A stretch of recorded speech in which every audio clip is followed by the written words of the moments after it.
तो बच्चे next chapter biological classification में आगे बढ़ने से पहले हम किंगडम क्लासिफिकेशन के बारे में डील करेंगे।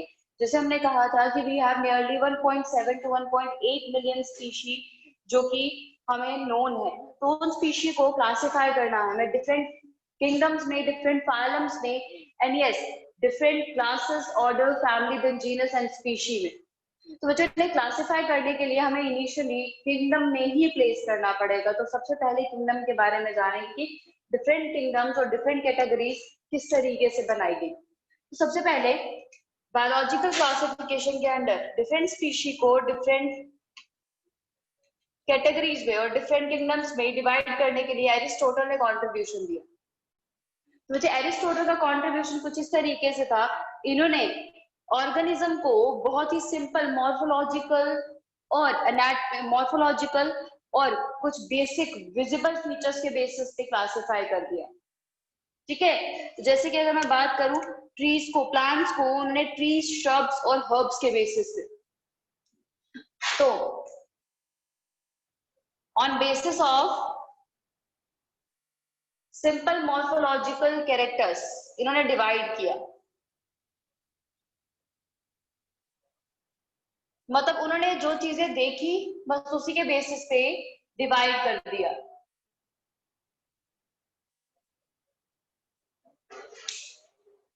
ठीक है, तो बच्चे एरिस्टोटल ने जब बेसिक मॉर्फोलॉजिकल कैरेक्टर्स के बेसिस पे डिवाइड किया तो प्लांट्स को उन्होंने 3 पर्टिकुलर कैटेगरीज दी। जो लार्ज और वुडी प्लांट्स थे, trees, then shrubs and the basic one herbs. ये 3 कैटेगरीज में डिवाइड किया था। बट बच्चे ये कैटेगरीज जो थी देखने में सही है बट बहुत ज्यादा एफिशिएंट क्लासिफिकेशन सिस्टम नहीं दे रही है। हमारे पास जो ट्रीज, श्रब्स और हर्ब्स जो थे वो एक एफिशिएंट क्लासिफिकेशन नहीं था। कोई जेनेटिक कंपैरिजन नहीं किया गया था, कोई फाइलोजेनेटिक अरेंजमेंट नहीं था, कोई एवोल्यूशनरी रिलेशनशिप चेक नहीं किया गया था। तो बच्चे सिर्फ मॉर्फोलॉजिकल बेसिस पे इन्होंने एक पर्टिकुलर कैटेगरी दी। तो बच्चे मॉर्फोलॉजिकल कैरेक्टर जो वेजिटेटिव कैरेक्टर्स होते हैं वो टाइम के साथ चेंज भी तो हो सकते हैं। एनवायरमेंटल चेंजेस है, different environmental conditions of basis पे चेंजेस आ सकती है वेजिटेटिव कैरेक्टर्स में। तो अगेन बहुत जस्टिफाइड सिस्टम नहीं था।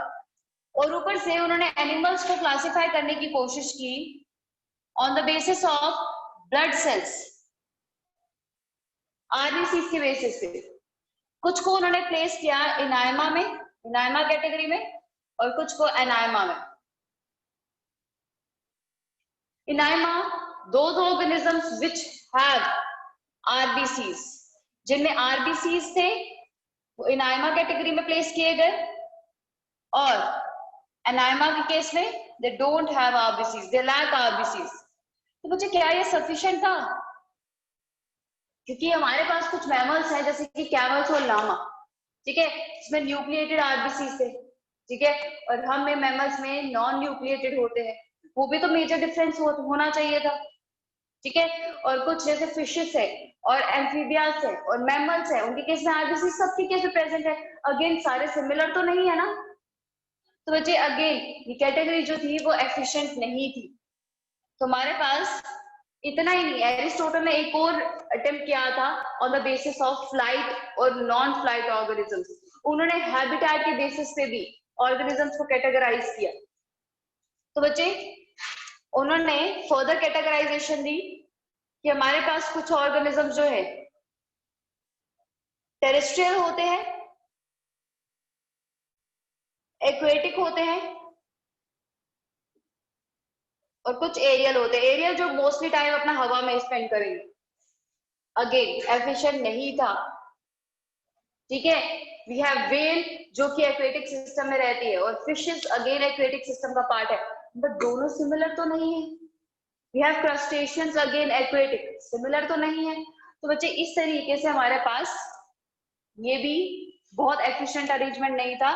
और इतना ही नहीं, we have flight and non flight category. कुछ ऑर्गेनिज्म जो फ्लाइट लेते हैं वो एक कैटेगरी में, जो नॉन फ्लाइट है वो एक कैटेगरी में। तो बच्चे ये सारे अरेंजमेंट जो दिए गए थे एरिस्टोटल के साथ, तो बच्चे ये सारे अरेंजमेंट जो थे वो एफिशिएंट नहीं थे।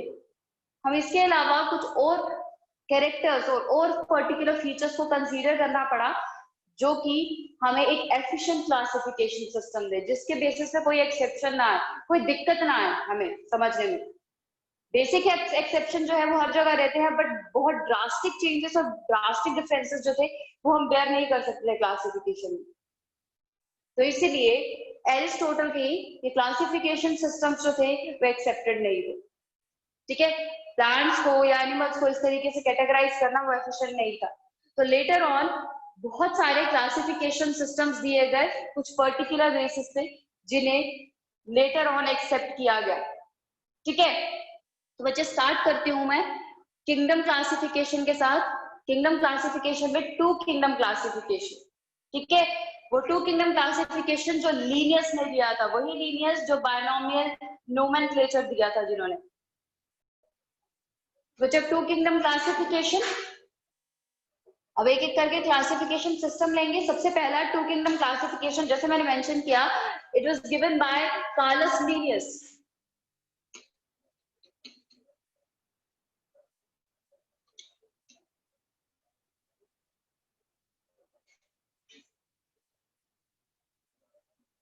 To kingdom classification was given by Linnaeus, Carolus Linnaeus. उन्होंने कार्लस लीनियस ने ये क्लासिफिकेशन सिस्टम दिया था। और बच्चे 2 किंगडम क्लासिफिकेशन जो है, इस दौरान इन्होंने ऑर्गेनिजम्स को कैटेगराइज किया था 2 पर्टिकुलर पार्ट्स में। 2 किंगडम है यानी कि 2 किंगडम्स बनाए थे। 2 किंगडम्स यानी कि हायर टेक्सा। तो बच्चे we have 2 particular taxas, 2 particular kingdoms, that is kingdom Plantae and kingdom Animalia. तो हमारे पास यही 2 किंगडम्स जो थे, जो कि लीनियस ने फ्रेम किए थे। ठीक है, तो मुझे ये 2 किंगडम्स किस बेसिस पे, इन्होंने ये 2 किंगडम्स जो दिए थे वो मेजरली दिया था सेल वॉल के बेसिस पे। तो बच्चे इस 2 पर्टिकुलर किंगडम्स में हमारे पास सिर्फ सेल वॉल था मेजरली, जो कि जिसके बेसिस पे कैटेगराइजेशन किया गया। तो मतलब हमारे पास जो बैक्टीरिया थे जिनमें सेल वॉल थी वो अगेन प्लांटे में आए, जिनमें सेल वॉल नहीं थी वो एनिमेलिया में कंसीडर किए गए। तो बच्चे हमारे पास ये अगेन बहुत ज्यादा एफिशिएंट सिस्टम नहीं था, क्योंकि इसी केस में प्रोकैरियोटिक और यूकैरियोटिक ऑर्गेनिजम्स को अलग ही नहीं किया गया।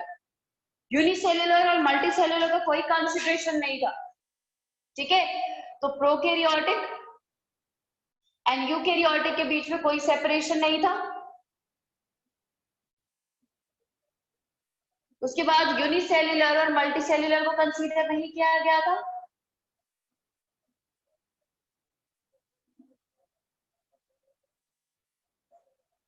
ठीक है, तो बच्चे इस वजह से इसे फर्दर कंसीडर नहीं किया गया। ठीक है, तो बच्चे हमारे पास प्लांटे के केस में चाहे वो मॉसिस हो, चाहे ब्लू ग्रीन एल्गी हो, चाहे फंजाई हो, जैसे मैंने कहा जिनमें सेल वॉल थी वो सब प्लांटे के अंदर थे। ठीक है, बट अगेन इन चीजों को कंसीडर करना भी जरूरी था, है ना। अगर यूनिसेल्युलर है, मल्टी सेल्युलर है, इनमें टिश्यू बना है या नहीं बना है, इस चीज को कंसीडर करना भी जरूरी था। तो बच्चे इसीलिए फर्दर हमारे पास आया 3 किंगडम क्लासिफिकेशन।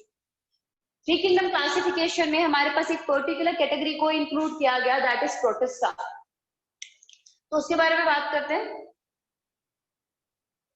तो बच्चे 3 किंगडम क्लासिफिकेशन में प्लांटे और एनिमेलिया दोनों प्रेजेंट है। प्लांटे और एनिमेलिया में बता दूं, जितने भी क्लासिफिकेशन सिस्टम्स आएंगे किंगडम के अंदर, प्लांटे और एनिमेलिया दोनों प्रेजेंट रहेंगे। ठीक है, तो प्लांटे और एनिमेलिया जो है वो यूनिवर्सल किंगडम्स है, जो हर एक किंगडम क्लासिफिकेशन सिस्टम में दिखेगा। तो बच्चे further we have 3 kingdom classification.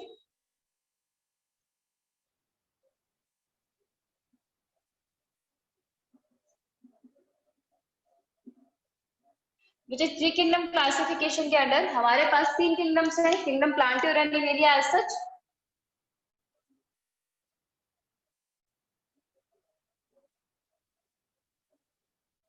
Kingdom animalia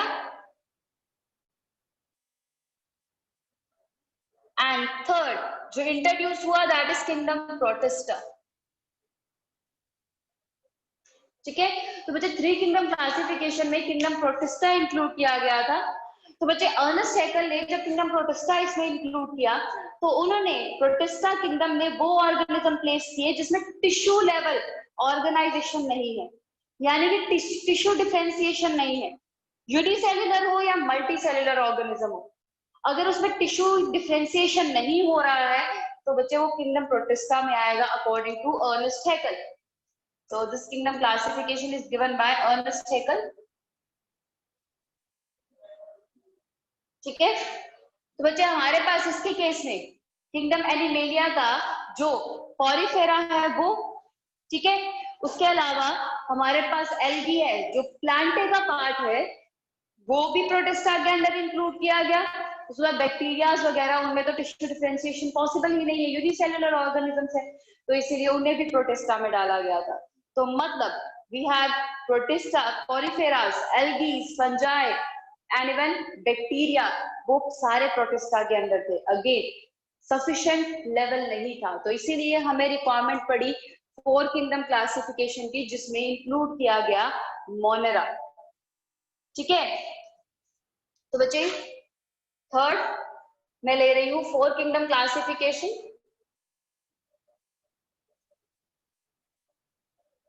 बच्चे 4 kingdom classification was given bye Copeland.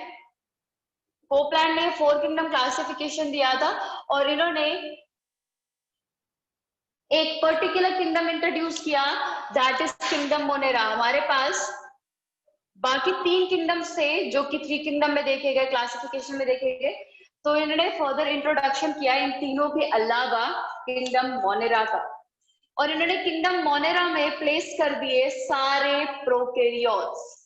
तो मतलब अब हमारे पास एक्चुअल सेपरेशन हुआ, एक्चुअल क्लासिफिकेशन हुआ ऑर्गेनिजम्स का, प्रोकैरियोट्स और यूकैरियोट्स का सेपरेशन हुआ है इस केस में। तो किंगडम मोनेरा में सारे प्रोकैरियोट्स इंक्लूड कर दिए गए, बाकी जितने भी यूकैरियोट्स थे उनको अकॉर्डिंगली इसमें क्लासिफाई किया गया था। ठीक है, तो मतलब हमारे पास प्लांटे, एनिमेलिया और प्रोटिस्टा में सारे eukaryotes according to the cell wall और यूनिसेल्युलर अरेंजमेंट सब कुछ अकॉर्डिंगली देखते हुए क्लासिफिकेशन कर दी यहाँ पे 4 किंगडम में। तो प्रोकैरियोट्स यहाँ पे आ गए, kingdom protista, animalia and Plantae, ये 4 किंगडम्स थे जो कि कोपलैंड ने इंट्रोड्यूस किए। ठीक है, अब बच्चे लास्ट है हमारे पास 5 किंगडम क्लासिफिकेशन जो एक्चुअली अब हम यूज करते हैं।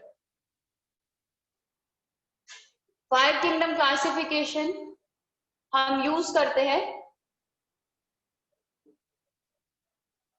and this classification is given by R.H. Whitaker.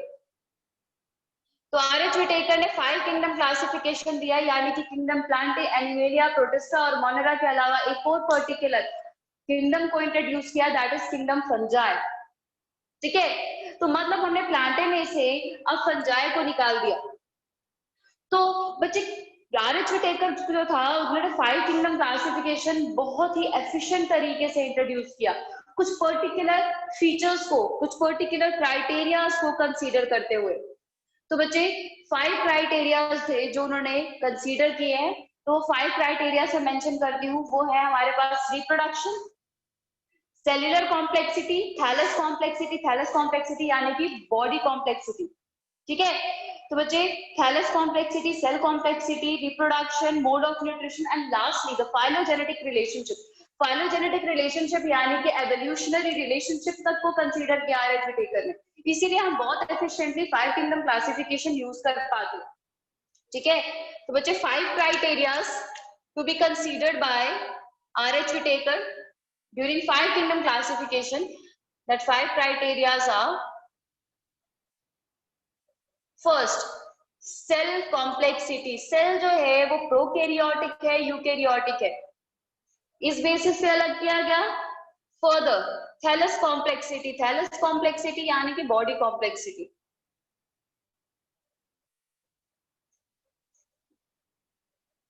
ठीक है, फर्दर इसके बाद मोड ऑफ न्यूट्रिशन को कंसीडर किया गया। फर्दर रिप्रोडक्शन,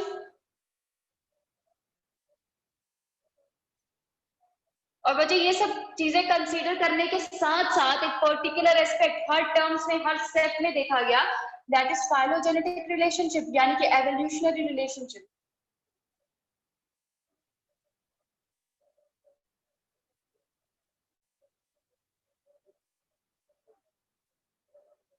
ये 5 क्राइटेरियाज थे जिसके अंडर आर.एच. व्हिटेकर ने 5 किंगडम्स दिए, that is kingdom Monera, protista, Plantae, animalia and fifth one is fungi, जो आर.एच. व्हिटेकर ने इनके अलावा कंसीडर किया था। ठीक है, तो बच्चे ये सेल्यूलर कॉम्प्लेक्सिटी को ध्यान में रख के दिया उन्होंने। सेल्यूलर कॉम्प्लेक्सिटी के दौरान उन्होंने देखा कि ऑर्गेनिज्म जो है वो प्रोकैरियोटिक और यूकैरियोटिक दोनों होता है, तो प्रोकैरियोटिक और सेल यूकैरियोटिक सेल को अलग कर दिया यहाँ पे। उसके बाद फर्दर कंसीडर किया थैलस कॉम्प्लेक्सिटी, यानी कि यूनिसेल्युलर ऑर्गेनिज्म है या मल्टी सेल्युलर ऑर्गेनिज्म है, तो मतलब बॉडी कॉम्प्लेक्सिटी को यहाँ पे कंसीडर किया और फर्दर आगे बढ़े। मोड ऑफ न्यूट्रिशन ऑटोट्रॉपिक है या हेटेरोट्रॉपिक है?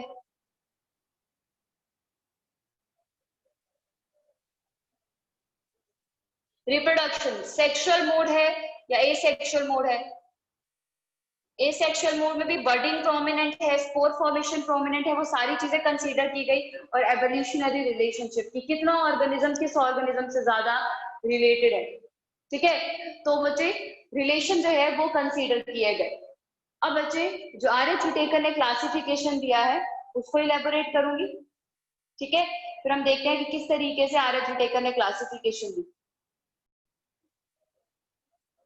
तो बच्चे ये क्लासिफाई किया था आर.एच. व्हिटेकर ने, we have particular organisms, different organisms. सबसे पहले उनको क्लासिफाई किया गया on the basis of their cellular complexity, तो सेल जो है वो प्रोकैरियोट है या यूकैरियोट है। तो बच्चे जो ऑर्गेनिजम्स प्रोकैरियोट्स थे उन सबको बिना कुछ फर्दर एस्पेक्ट्स देखे हुए उन सबको प्लेस कर दिया गया किंगडम मोनेरा में। तो बच्चे हमारे पास जितने भी प्रोकैरियोट्स हैं वो किंगडम मोनेरा के हिस्से हैं।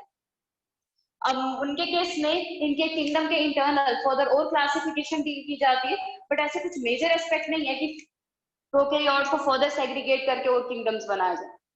इसके अंडर फर्दर फाइलम्स होंगे, ठीक है, और फर्दर क्लासेस होंगी, वो क्लासिफिकेशन अंदर देखी गई है। बच्चे अब हमारे पास बच गए मोनेरा में प्लेस करने के बाद सारे यूकैरियोट्स। यूकैरियोट्स में मल्टीपल ऑर्गेनिजम्स थे, बहुत ज्यादा डाइवर्सिटी थी, और इसीलिए यूकैरियोट्स को फर्दर डिवाइड किया गया on the basis of their body complexity into unicellular and multicellular organisms.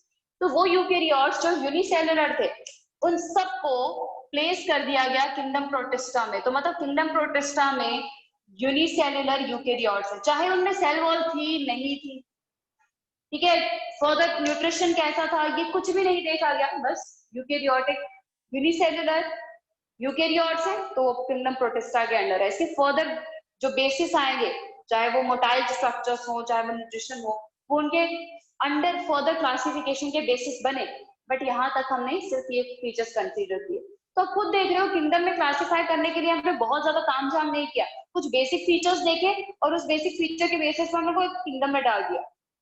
तो बच्चे अगर हम छोटे छोटे लेवल पे आए, बहुत बारीकियों पे आए, तो बहुत सारे डिफरेंसेस होते हैं ऑर्गेनिज्म में। तो अगर हम सिर्फ किंगडम तक स्टडी करते तो हमें तो एक्चुअलिटी पता ही नहीं चलती, हमें तो एक्चुअल फीचर्स पता नहीं चलते, है ना। तो इसीलिए किंगडम के अंडर क्लासिफिकेशन हमें करनी पड़ती है, वो 7 टेक्सास के अंडर। ठीक है, उसके बाद बच्चे हमारे पास किंगडम प्रोटिस्टा को अलग करने के बाद हमारे पास मल्टी सेलुलर ऑर्गेनिजम्स बचे। मल्टी सेलुलर ऑर्गेनिजम्स में कुछ में ऐसा था कि सेल वॉल प्रेजेंट थी, कुछ में एब्सेंट थी। जिनमें एब्सेंट थी उनको अलॉट कर दिया गया किंगडम एनिमेलिया।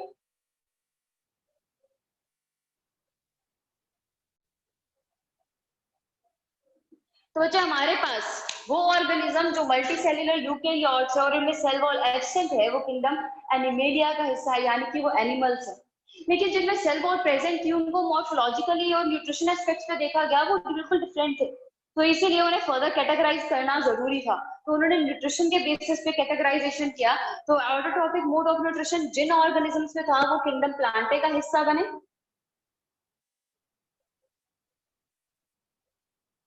और जो heterotrophic mode of nutrition carry कर रहे थे they are included under kingdom fungi. तो ये बन गए हमारे पास 5 kingdom, the kingdom Monera, kingdom Protista, fungi, Plantae and Animalia. तो बच्चे इस तरीके से हमारे पास 5 किंगडम क्लासिफिकेशन है। तो मतलब हमारे पास जो प्रोकैरियोट्स हैं, प्रोकैरियोट्स यूनिसेल्युलर ही होते हैं, जो प्रोकैरियोट्स है वो किंगडम मोनेरा के अंडर है, जो यूनिसेलुलर यूकैरियोट्स है वो प्रोटिस्टा के अंडर, मल्टीसेलुलर यूकैरियोट्स है लेकिन सेल वॉल एब्सेंट है तो किंगडम एनिमेलिया के अंडर, जो मल्टीसेलुलर यूकैरियोट्स है सेल वॉल प्रेजेंट है लेकिन हेटेरोट्रॉफिक मोड है तो किंगडम फंजाई, और ऑटोट्रॉफिक मोड है तो किंगडम प्लांट है। तो इस तरीके से हमारे पास आया 5 किंगडम क्लासिफिकेशन। ठीक है, तो बच्चे ये 5 किंगडम क्लासिफिकेशन मोस्टली एक्सेप्टेड है और हम यही 5 किंगडम क्लासिफिकेशन एक्चुअली यूज करते हैं। तो बच्चे इसके बाद हमारे पास कार्ल वुर्ट्ज ने 1990 में 6 किंगडम क्लासिफिकेशन देने की कोशिश की थी। ठीक है, 1969 पे हमारे पास आर.एच. विटेकर ये क्लासिफिकेशन दे चुके थे 1969 में, बट 1990 में कार्ल वुर्ट्ज जो थे उन्होंने 6 किंगडम क्लासिफिकेशन देने की कोशिश की और 6 किंगडम क्लासिफिकेशन में उन्होंने ज्यादा सेपरेशन नहीं किया, बस किंगडम मोनेरा को थोड़ा सा सेपरेट कर दिया था। ठीक है, वो मेंशन कर देती हूँ, ऑल्दो एक्सेप्टेड नहीं है, यूज नहीं करते हम बहुत ज्यादा। तो 6 किंगडम क्लासिफिकेशन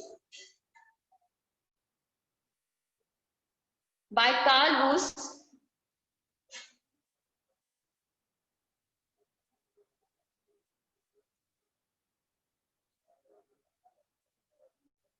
तो जो 6 किंगडम क्लासिफिकेशन जो है वो कार्ल वुर्ट्ज ने दिया 1990 में। तो बच्चे इनके अकॉर्डिंग इन्होंने किंगडम मोनेरा को 2 पार्ट्स में डिवाइड किया।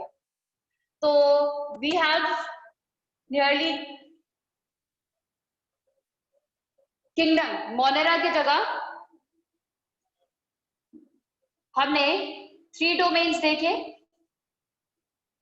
एक है हमारे पास आर्के बैक्टीरिया, यू बैक्टीरिया, मतलब किंगडम मोनेरा में बैक्टीरिया इंक्लूड किए गए थे, यूकैरियोट्स इंक्लूड किए थे। उन्होंने क्या किया, कार्ल वुर्ट्ज ने बैक्टीरिया को 2 पार्ट्स में डिवाइड कर दिया था, आर्के बैक्टीरिया, यू बैक्टीरिया, और तीसरा डोमेन जो बनाया उन्होंने वो था यूकैरिया। 6 किंगडम क्लासिफिकेशन को 3 डोमेन क्लासिफिकेशन भी कहा जाता है क्योंकि उसमें 3 डोमेन्स बनाए गए थे। एक डोमेन में आर्के बैक्टीरिया, मतलब हमने किंगडम मोनेरा को 2 डोमेन्स में डिवाइड कर दिया था कार्ल वुर्ट्ज ने। तो कार्ल वुर्ट्ज ने जब 2 डोमेन्स में डिवाइड किया, एक डोमेन था आर्के बैक्टीरिया, यू बैक्टीरिया, और तीसरा डोमेन जिसमें बाकी 4 प्रोटिस्टा, प्लांटे, एनिमेलिया और फंजाई प्लेस किए गए थे, दैट इज यूकैरिया। तो मतलब हमारे पास सिर्फ किंगडम मोनेरा को यहाँ पे डिवाइड किया, जिसकी वजह से हमारे पास 6 किंगडम क्लासिफिकेशन आ गया था। ऑल्दो ये एक्सेप्टेड नहीं है, हम किंगडम मोनेरा के अंडर फर्दर क्लासिफिकेशन देते हैं, वहां पे आर्के बैक्टीरिया और यू बैक्टीरिया स्टडी करते हैं। पर कार्ल वुर्ट्ज ने तो उनको 2 डिफरेंट किंगडम्स बना दिए थे, जो कि अगेन एक्सेप्टेड नहीं था, इसीलिए हम 5 किंगडम क्लासिफिकेशन ही यूज करते हैं। ठीक है, तो ये रहा हमारे पास 5 किंगडम क्लासिफिकेशन, और इस 5 किंगडम क्लासिफिकेशन को बेसिस मानते हुए हम आगे स्टडी करेंगे। तो सबसे पहला हमारे पास है किंगडम मोनेरा, जिसके अंदर हम प्रोकैरियोट स्टडी करने वाले हैं। सो बेटा किंगडम मोनेरा, मुझे किंगडम मोनेरा में आर.एच. विटेकर ने इंक्लूड किए हमारे पास सारे के सारे प्रोकैरियोट्स। तो किंगडम मोनेरा includes prokaryotes।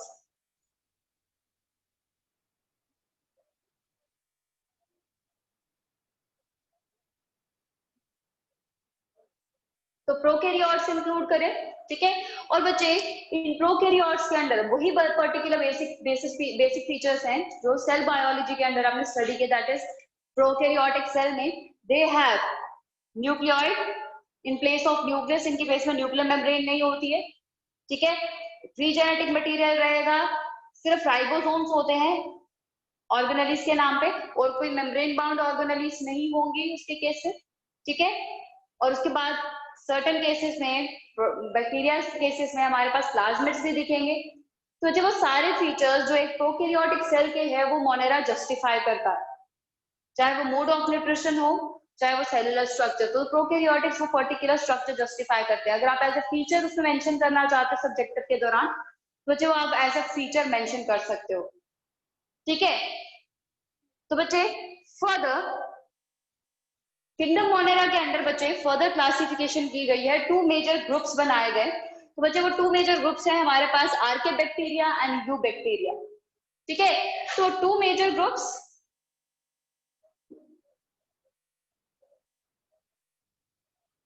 है आर्के बैक्टीरिया एंड यू बैक्टीरिया।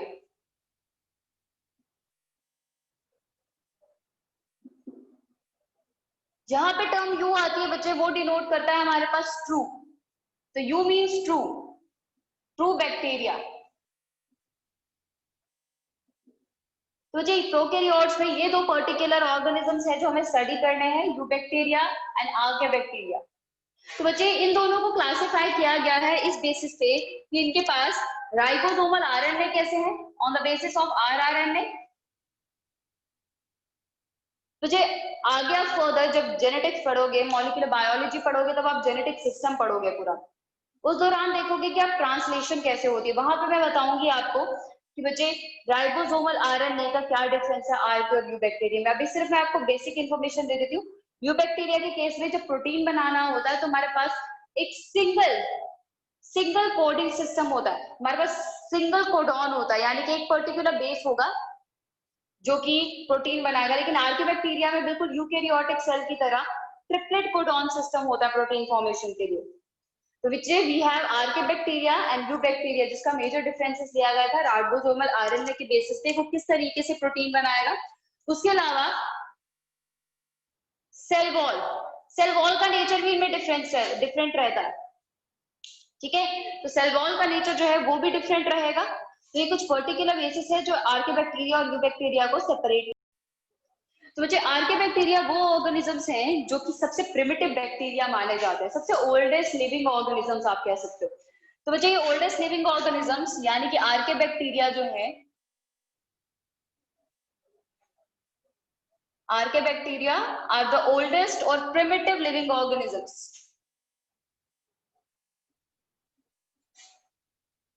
और प्रिमिटिव बैक्टीरिया माने जाते हैं,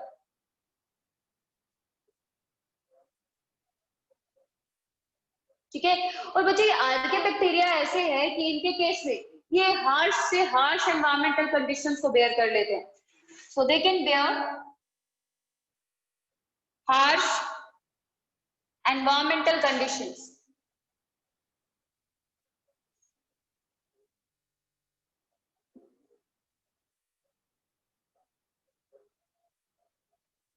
ठीक है।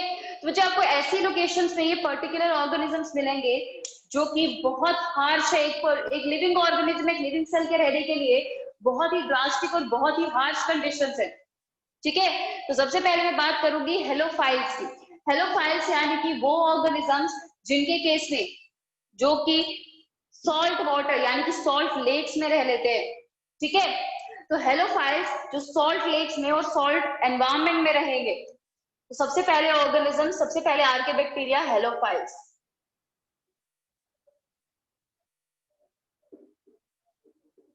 Found in salt water lakes. मुझे नॉर्मली जो ऑर्गेनिज्म इतने सॉल्ट कंडीशन में रहता है, तो मुझे सॉल्टी कंडीशन में रहता है, उसके केस में सेल जो है उसे हार्म होने के चांसेस होते हैं, क्योंकि बाहर हमारे पास सॉल्ट और सल्यूट जो है वो ज्यादा है, तो उसके केस में एक्सोस्मोसिस होने के चांसेस है, सेल जो है वो डिहाइड्रेट हो सकता है। तो बच्चे उस डिहाइड्रेशन से बचाने के लिए बच्चे इन्होंने डिफरेंट मैकेनिज्म्स को अडेप्ट किया है, और सॉल्ट कंडीशन भी बहुत नॉर्मल नहीं, हाईली सॉल्ट कंडीशन को ये बेयर कर लेते हैं, ठीक है। तो बच्चे हमारे पास है एक ऑर्गेनिज्म दैट इज हेलोबैक्टीरियम, जो 3 मोलर NaCl सॉल्यूशन के से कम सॉल्यूशन में, कम कंसंट्रेशन के सॉल्यूशन में नहीं रहता। तो बच्चे हमारे पास एग्जांपल है हेलोबैक्टीरियम की, जो कि डेड सी में पाया जाता है।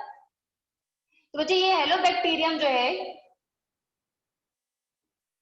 तो 3 मोलर NaCl सॉल्यूशन, इस सॉल्यूशन को बेयर कर लेता है, इससे कम कंसंट्रेशन के सॉल्यूशन में ये नहीं मिलता, मतलब इतनी से हाई कंसंट्रेशन सॉल्ट जो है ये बेयर कर लेता है हेलोबैक्टीरियम। तो आप खुद बेयर सोच सकते हो कि हमारे पास जो हेलोफाइल्स है, जो सॉल्ट बेयरिंग बैक्टीरियाज है, वो किस पर्टिकुलर कंडीशन को बेयर कर सकते हैं, ठीक है। तो मतलब हाईली कंसंट्रेटेड सॉल्ट सॉल्यूशन होगा, वहां पे भी ये बैक्टीरिया पाए जाएंगे। तो मुझे अब मैं बात करूं, ठीक है। तो बच्चे थर्मो एसिडोफाइल जो है हमारे पास एक्सट्रीम थर्मल कंडीशंस को बेयर कर लेते हैं, एक्सट्रीम हीट कंडीशंस को बेयर कर लेते हैं। फॉर एग्जांपल थर्मोकोकस जो हमारे पास हॉट स्प्रिंग्स में पाया जाते हैं। Thermo acidophiles, thermoacidophile in hot water springs,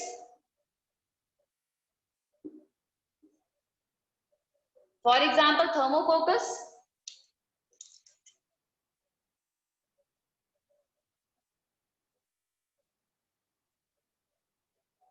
उसके बाद हमारे पास नेक्स्ट है मिथेनोजेंस। मिथेनोजेंस नाम से ही पता चल रहा है ये आर्के बैक्टीरिया में वो पर्टिकुलर कैटेगरी है जो मार्शी लैंड्स में पाए जाते हैं और जो फॉर्म करते हैं methane gas. They found in marshy lands, marshy areas. ठीक है, मुझे मार्शी एरियाज जो है वहां पाए जाते हैं and they form methane gas. तो मुझे वहां पे ये मैटर को डिकम्पोज करते हैं और डिकम्पोजिशन के बाद वहां पे उस पर्टिकुलर ऑर्गेनिक मैटर से मीथेन गैस की फॉर्मेशन करेंगे। ठीक है, तो मिथेनोकोकस के बारे में सुना होगा, मिथेनोबैक्टीरियम के बारे में सुना होगा। मुझे ये पर्टिकुलर ऑर्गेनिजम्स है जो मिथेनोजेंस के अंडर आते हैं, मिथेनोकोकस, मिथेनोबैक्टीरियम।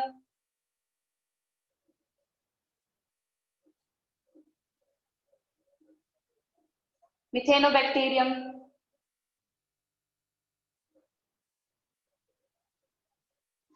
मुझे ये है हमारे पास आर्के बैक्टीरियाज। ठीक है, मुझे आर्के बैक्टीरिया जैसे मैंने एक बात की है, फर्दर हमारे पास सेल वॉल में भी डिफरेंस रहता है। तो मुझे जब मैं यूकैरियोटिक सेल के बारे में बात करूंगी, तो सॉरी यूबैक्टीरियल सेल के बारे में बात करूंगी, तो मुझे उस दौरान मैं आपको बताऊंगी कि डिफरेंस जो है वो कहाँ पे है। ठीक है,